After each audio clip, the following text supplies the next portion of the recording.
Okay, so hi, welcome to this video where we're interviewing Helen Gibson from Agencia Consulting Limited. So we're just going to talk to Helen about her experience with strategy. Also, Chris from Tiger Spreadsheet Solutions is also here, who's going to help me in case I can't think of any good questions or dry up or something else goes wrong. Okay, so Helen, I'm sure you're fine. So Helen, could you just give us a little bit about, I know you're probably sick of doing this, but just a little bit about your business, please?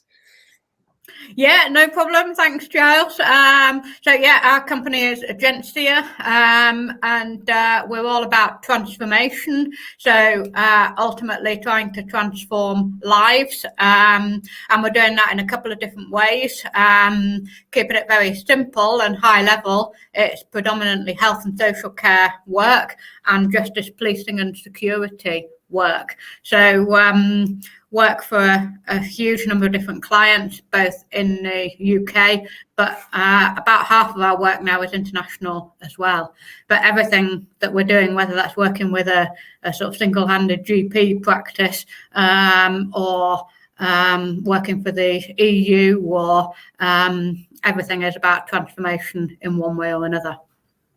Okay, brilliant.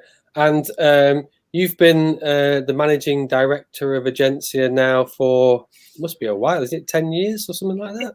It is a while. I've been with Agencia just over 10 years. I've not been managing director for all of that time at all. I came in sort of at a middle level. It's a family business, so it is within our family, set up by my dad just over 23 years ago. So yeah, my involvement has been to be part of that succession plan between my dad and I.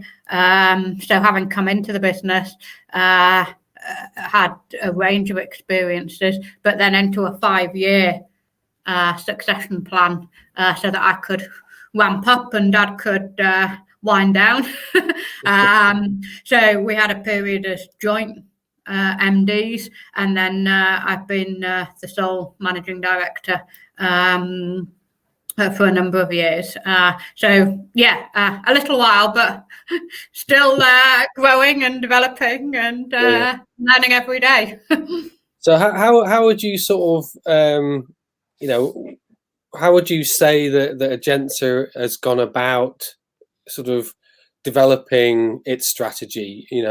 Have you sort of, is it a case of chatting, within the family, or do you use sort of particular methods or tools, or how do you go about doing it? Yeah. Well, it's a mix of things, Giles. And I must say, part of it is strategy, and part of it is, I was going to say, accident. I say accident. That's probably not the best word, but some of the strategy has evolved through opportunities that have been presented to us, rather than that we've set out a strategy to go in a particular direction. But in terms of the strategy that we have had, it's a mixture of, yes, at the heart, obviously, the family, and yeah, in terms of shareholders in the business, and that overarching purpose in terms of why we set the business up and what we're trying to achieve. Yes, that is strategy with the family. Then we have strategy in terms of an advisory board. We're very fortunate to have a number of fantastic advisors that work with us, and that is, it's not just on strategy, but they certainly inform our strategy and challenge us, and that's brilliant. And then at another level, we've got our management team, so that's much more operational, but it's within that we're developing. Well, we do a 3-year strategy, and we've always had a sort of 3-year strategy, and then within that, annual business plans. So that's very roughly the sort of factors in the mix, if you like, in terms of feeding into that strategy. Okay, so it sounds like your strategy, has emerged over the years, and you've identified opportunities and gone for them. I guess sometimes things go wrong and you drop things, and some things go right and you build on those. Absolutely, yeah. Right? And how important is it, therefore, that you're that you allow the business to be emergent and to see opportunities? I think it's really important. And again, I'd say it's a bit of a mix of having a strategy and that overall sort of framework, just so that we've got the focus and try and sort of target resources, and we all know what we're actually aiming at in that bigger picture. But then within that, there's got to be sufficient flexibility, agility to respond to things that perhaps wouldn't neatly fit with the strategy, but when it comes up, you think, yeah, that's great, we can respond to that. So it really is a sort of twin set dynamic in that sense. Enough structure and strategy to have that overall approach, but very much with the dynamism that allows you to flex, and particularly at times like this, obviously with the pandemic, whatever strategy we might have had, if we hadn't have been able to flex within that, then I've just seen our website popping up. Is that deliberate? This is you, isn't it, Helen? Yeah. Yeah, let's confirm it's you. Yeah. Absolutely, yeah. Or it's us. It's not just me. It might be useful for people to see the website. Yeah.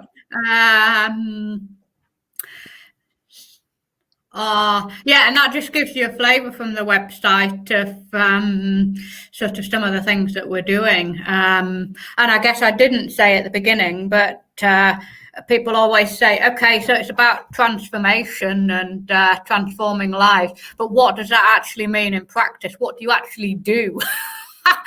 Again, very simplistically, to boil that down, it's three things, and one is the advisory consultancy type input that we're giving, because effectively what we're selling is expertise in a range of areas, whether that's substance misuse, whether it's cybercrime or probation services, or whatever it might be. It's that expertise that we're selling. So there's the advisory consultancy side. There's then training, which is the second sort of thing that we're doing. So a lot of training. And thirdly, the actual running of services on behalf of local authorities or clinical commissioning groups to actually provide substance misuse treatment services and that sort of thing. So again, there's a huge amount I could say in terms of different examples of some of the work that we're doing, but that just gives a very high level view of what we're actually doing. Yeah. What would you sort of is there a particular aspect of making strategy at Agencia that you think is particularly good? When you look back, obviously, it's been a successful business. Is there something that you think has enabled you to have that success over the years? And I wouldn't say it's just one thing. I think it's a number of things. Just to sort of mention a couple of things that we've done, which I think have helped us. One is having a diverse approach. So we don't just do one thing. As I said, it's that sort of multidisciplinary team approach in terms of health and social care and justice, policing and security. It's a profile of work in terms of the consultancy and the provision of services and that sort of thing. And it's the split between the UK stuff and the international stuff. So having sort of started out as a healthcare business, my dad was actually an NHS clinical psychologist by background. So it started with that, but then our strategy has been to have a mixed portfolio of work, and that helps us in terms of the diversity and the spreading of the risk and being able to grow. So that's one thing, that's sort of diversification. Another thing is a real emphasis on relationships and sort of long-term change and transformation.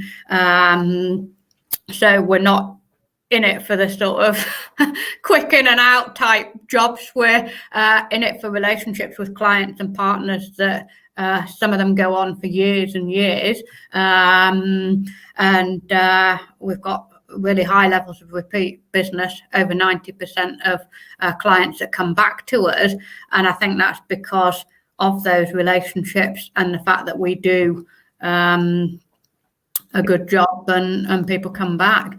So I think that's a couple of things. I think another thing is the sort of family approach, which isn't for everybody, and I say family in the broadest sense, but for many of the team that work with us, it's very much a family values, family feel, and that is appreciated. Yeah, I was going to ask you about that values. I've known you for a number of years, and I've always had that feeling that Agencia, did have strong values, and I was wondering whether that makes a big impact in how you decide which opportunities to go for.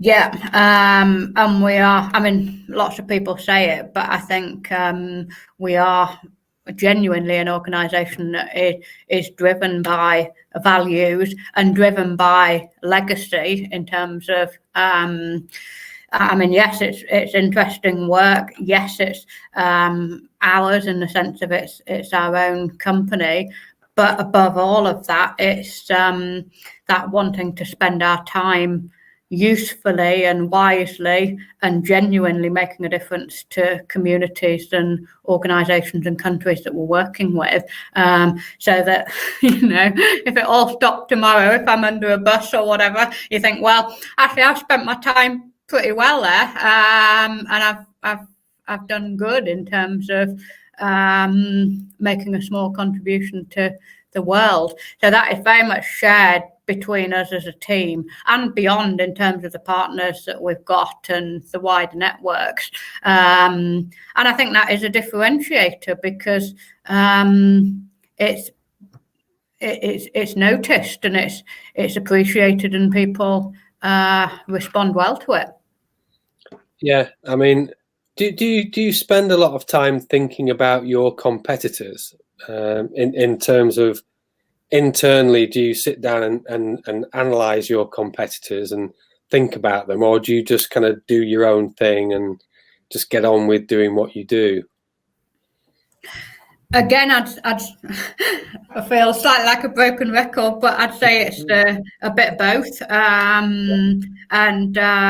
Yeah, I mean, fundamentally, we are clear what our purpose is and what we're trying to achieve. And we're also very clear about our values and our style and our way of working. So that's not going to change whatever our competitors are doing. And that's something that historically we've very much leaned on and will continue to lean on going forward in the future. Then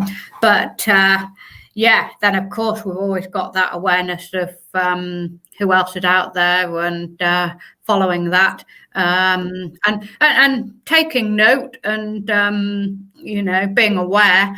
But fundamentally we're clear about what we stand for and what we're doing and how we're going to do it.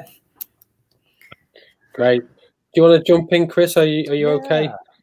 Yeah. No, really interesting to hear, Helen. And have you do you watch much Netflix? We'll go off in a different direction there. Do you watch much Netflix or anything? I don't watch Netflix at all. No, you haven't heard of, oh, it's not Netflix actually, this one. You haven't heard of Succession, the TV program? No, I haven't, no. Because it's all about a family business, and it's time for the father, who's the chairman, to hand it over to one of his kids.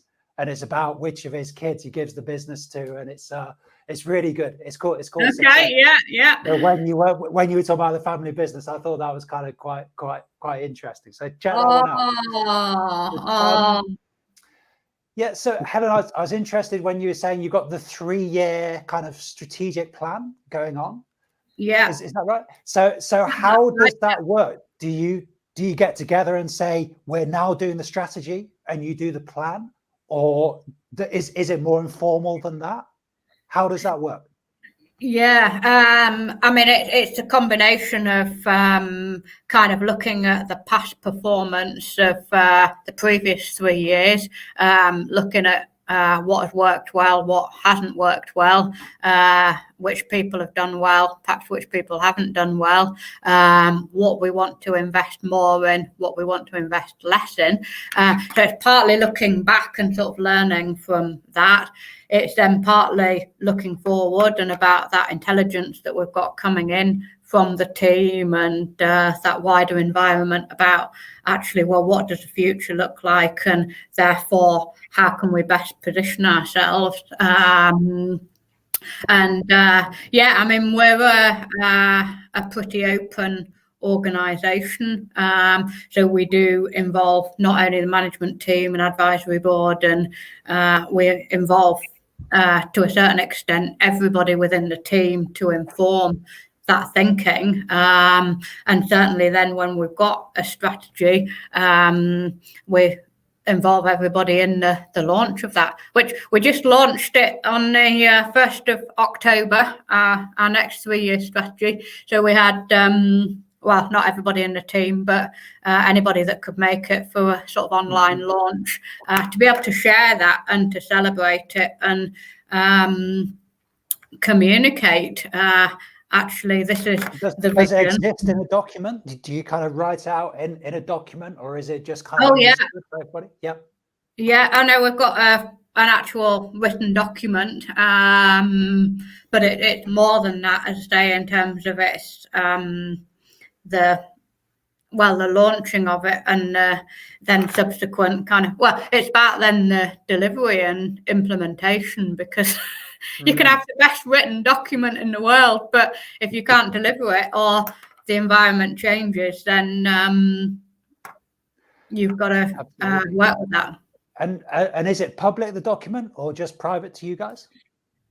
Yeah, the strategy document is not public. It's, I mean, we've shared all the headlines with the team, but yeah, it's not an external document, albeit that we do talk externally about some of the things that are in that strategy. So, you know, some of the things that we're doing are around growing over the next 3 years.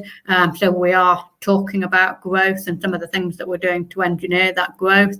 We're talking about recruitment, for example. That's very public in terms of that message and the sorts of ways that we want to work with different people.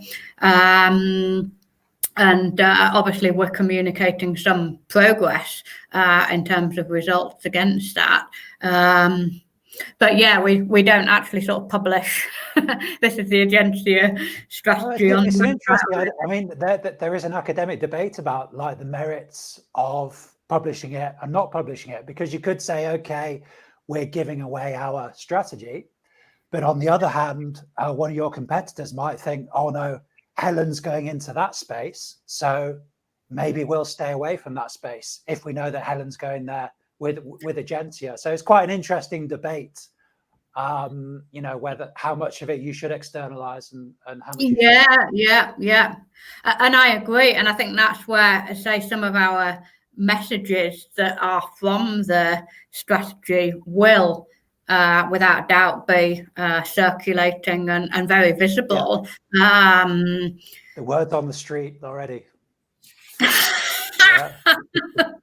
But everyone's talking about what is not visible is, I guess, the detail in terms of necessarily the how we're going to do that, who's going to do it, perhaps what the metrics are. So, yeah, and that's the balance, I think. One of the things that I've always found interesting about making strategy is the discussion around how participative that process should be.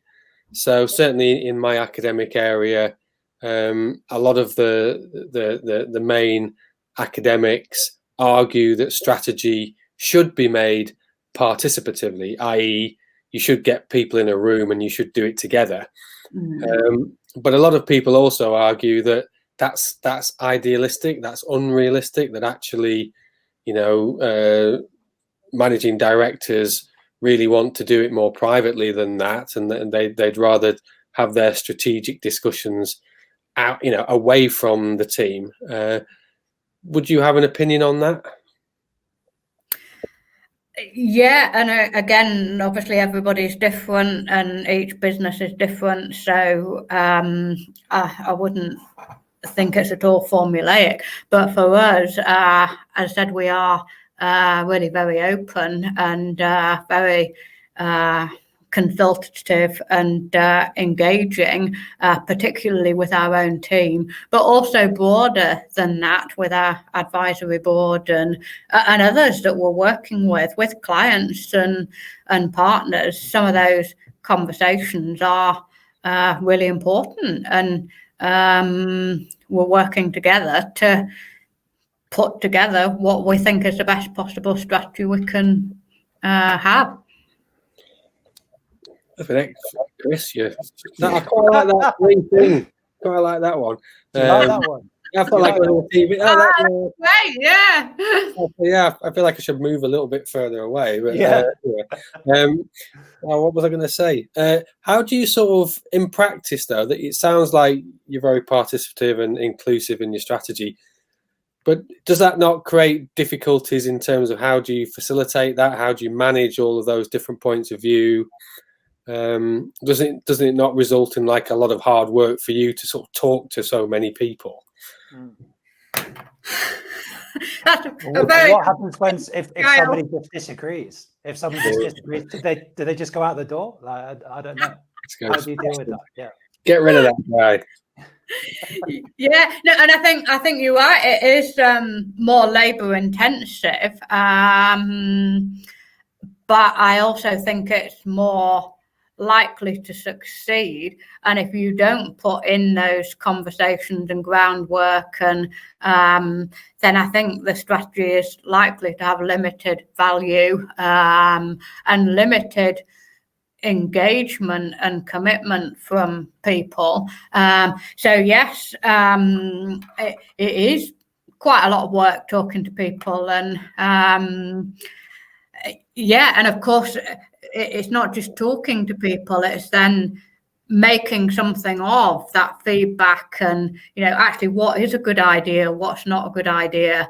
Even if we've got great feedback, and you've got to turn that into something that is implementable and understood and deliverable. So yeah, somebody has still got to craft that strategy at the end after all of those conversations and meetings have been had, so that you've boiled it down to something that works. Yeah.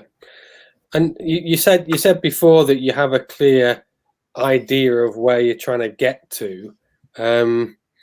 I'm always very impressed with people who say things like that, because I never know where I'm trying to get to. Is that sort of, as you know, Helen? Is that sort of like very sort of? Very well, Gail.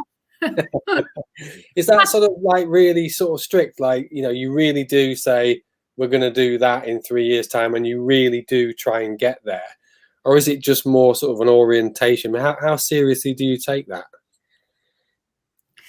And I'm going to say again, it's a bit both. I think fundamentally at the heart, I say for me personally and for the family and a number of the team, we know what our purpose is and what we're trying to do in terms of leaving that legacy, and everything that goes with that on the journey in terms of doing work that we enjoy, working with people that we want to work with, doing things that we're proud of, all of that.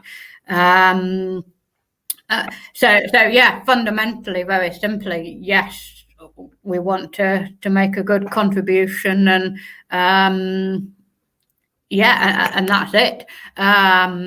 But then when you say about the specifics, do we say, okay, so we want to do X amount of business in this area, or we want to set up a new service in this area, or we want to break into this new country or whatever? We have got some very clear specifics in there, yeah, but equally we're not wedded to that, or and it's not always in our gift either. As I say, you can have the best strategy and do your utmost to achieve that strategy, but it doesn't mean you're going to do it, or things might change quite a lot within 3 years. Yeah. I mean, do you find that your strategies have been, have had to be changed constantly and be adaptive constantly, or have you, is that unusual for that to happen? And again, that fundamental heart is the why, in terms of actually why we're bothering to do this, because it's no easy thing, sort of having a business, and particularly the sort of business that we've got that is, well, in fact, we say we're dealing with some of the most sort of complex issues of our time. We're dealing with helping to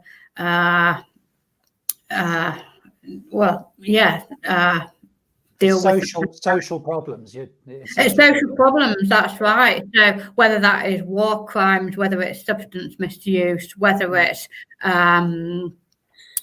issues with justice and healthcare, they're not easy things to.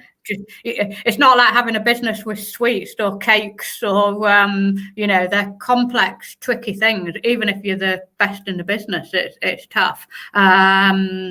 So yeah, I think that is really important in terms of how we're actually operating. So yeah, it comes down to the why. But then also that ability to flex, as you say, and we've got to be adaptable. And certainly we're doing that right now, but we did it just over 10 years ago, obviously, when we were in the recession last time round. We never mind the strategy. This is what we're faced with, and how can we best navigate the situation that we've got? Do you sort of looking back, if we look back over the last 10 years, do you feel that you've done a sort of good job with the strategy, or is there something that you think you could have done better as a business with your strategy? Obviously, yeah, I'm sure you've done a good job, but I mean, obviously, I tend to look back at things and I could have done that a bit better. Yeah. And I think you can always do better. And I think the nature of being in business is that you always want to do more. You always want to do better. We're ambitious for the sorts of work that we're delivering. As I say, they're not easy things to deliver, but if we get them right, then actually the impact of that is huge for and one of the examples I use is we designed and set up a probation service for Macedonia.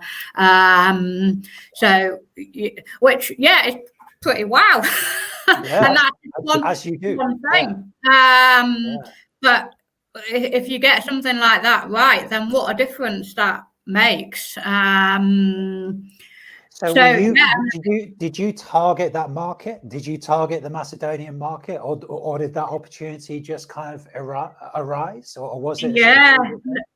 No, we didn't set out to do that. It wasn't in the strategy. And to be honest, some of the best things, as I say, have come to us through, we never planned to do this, we never planned to do that, but actually a former client moves into a new job or whatever, and somebody comes to us and says, can you help with this? We look at it and think, yeah, maybe we can. I say we started out originally as a healthcare business in the UK only.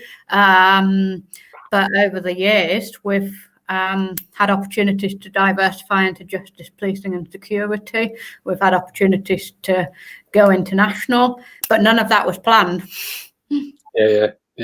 Well, I think when I used to work, as you know, Helen, I used to work for the Institute for Entrepreneurship at Lancaster University, and I was really lucky to work with a wide range of SMEs. And what always struck me was two things really struck me. One was how with smaller businesses, how unique they were and how their success depended on certain specific things rather because obviously in the textbooks on business, they tend to talk about corporations like Apple or Honda, which have these big branding strategies and global sort of marketing strategies, and their brand values are in the billions of dollars and things like that. But with SMEs, it's really success often comes down to very particular things with their business. Not these big general things, but actually specific things like the classic example I always had was a furniture manufacturing firm in the Lake District who, that their success or failure depended on the behavior of one person being who he was, basically, and he made the difference. And so that's one thing is how specific strategy often is. And the other thing that struck me about a lot of SMEs is how they were values driven rather than profit driven. I don't know whether you find that as you get older, do you feel you're even more driven by values, or actually are you more sort of financially driven, maybe by necessity? Yeah, and I think, well, as I've said, values has always been strong and will continue to be. That is first and foremost what we're about. But having said that, we need to make some money to be able to continue to do the things we want to do. So yeah, we're a commercial organisation, and yeah, of course, profit is in there. We are growing and want to continue to grow so that we are here for the next generation, and yeah, are having an impact in places and areas that we want to. So yeah, it's values, but it is also about money. Yeah. Okay, good. Right. Well, I think, have you got any more questions, Chris, before we finish? I think I thought one thing might be useful is so Helen, obviously the current situation with the global pandemic and stuff, how has that affected your business, and was your strategy able to kind of account for that kind of once in a lifetime event? Yeah. Well, again, of course, that wasn't in the strategy. But I think our strategy has helped us in terms of, I say, that diversification and the spreading of the risk. And so, of course, we've been impacted, and impacted in both positive and negative ways. But overall, yeah, we are well, more than managing through COVID. In fact, yeah, I mean, it's been quite exciting to see some of the rapid changes that have been made. And I mean, at the moment, we're delivering training in the British Virgin Islands, all remotely, and it's just great to be able to do that. And on the healthcare side, obviously a huge rise in demand for our help. So everything from sort of putting in additional capacity and expertise to helping on some very sort of specific things with GP practices and clinical commissioning groups and local authorities in terms of public health and that COVID response. So I think, yes, we have been impacted in terms of the way that we're working, and it's not possible to deliver all of the international work that we might normally do just because we can't travel. But we have managed to do a lot remotely. And so, yeah, the net result is that our strategy means that we are able to continue to deliver. Yeah, and do you, sorry, just one last question from me. Do you sort of how often would you say you're thinking strategically? Is it sort of all the time, or is it like once a week in a meeting, or are you constantly thinking, "Ooh, what could we do next?" Or do you never think strategically? And again, it's a real balance, isn't it, between the reality of delivering and some pretty fast-moving situations, and versus, as you say, that strategic thinking. And right now, I'd probably say we're not doing quite enough of the strategic, and we're doing more of the operational delivery. But yeah, it's, I mean, we've got the structures in place to have those sort of strategic checkpoints and conversations. But yeah, a real balancing act. You need both, of course. Yeah. Okay. Good. Right. Well, I'm conscious of time. I don't want to hold you up anymore. Have you, any other? Does anybody else want to say anything before we finish, or Helen or Chris? Any final points that you'd like to make relating to strategy?